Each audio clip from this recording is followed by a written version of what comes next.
All right, today we're going to be looking at Eau de Citron Noir by Hermes. If you're thinking of buying this fragrance or any others over at fragrance.com, use the discount code linked in the description below to get 30% off your entire purchase.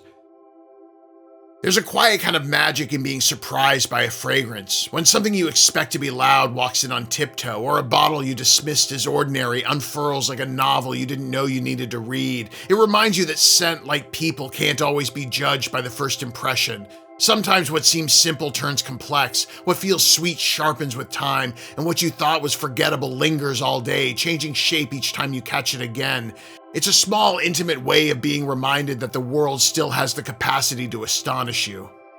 When I first tried this, I was expecting a pleasant little lemon number, something safe for spring and summer, something that says I have a Costco membership and a standing desk. But no, this thing came out swinging like a lime that grew up in a war zone and took up smoking at 12. It's sharp, smoky, and weirdly elegant, like if Earl Grey tea had a criminal record but also a PhD in philosophy. It opens with a wild, smoky brightness, like someone zested a lemon over a smoldering campfire and dared you to inhale. Lemon, lime, and citron are joined by a smoke note that offers no quarter. There's no sweetness here, no lazy summer picnic or fluorescent body spray nostalgia. This is citrus at its most dangerous, tart, acidic, and cloaked in something dark and slightly medicinal. It's dry and fermented like the last good idea you had before everything fell apart.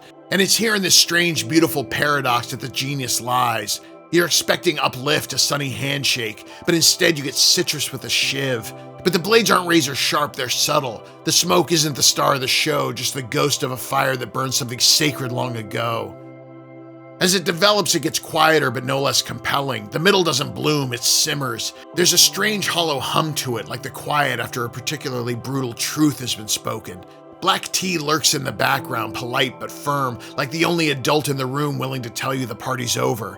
There might be a touch of vetiver here too, slightly tannic and bitter, a reminder that comfort doesn't always come wrapped in sweetness. The dry down is bone dry, almost brittle. Guaiac wood removes whatever warmth there was at the beginning, burning it off and leaving behind the mineral residue of scorched citrus and wood that's been left out in the desert sun too long. You don't wear this fragrance, you witness it. And by the end, it's not so much faded as it is distilled, a memory of itself.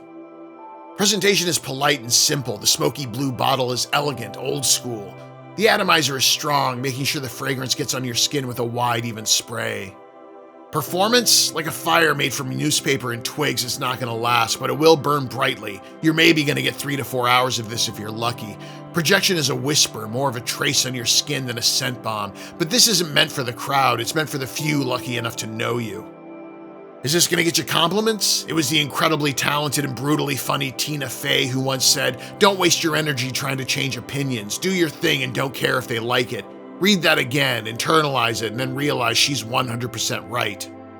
Final thoughts? Eau de Citron Noir is a philosophical citrus. It's not fun, it's not friendly, it doesn't play nice. It's the smell of reckoning with the darker side of brightness, of knowing that even the sunniest fruit has a shadow, and sometimes that shadow smells like salvation. Wear it when you're ready to be honest with yourself.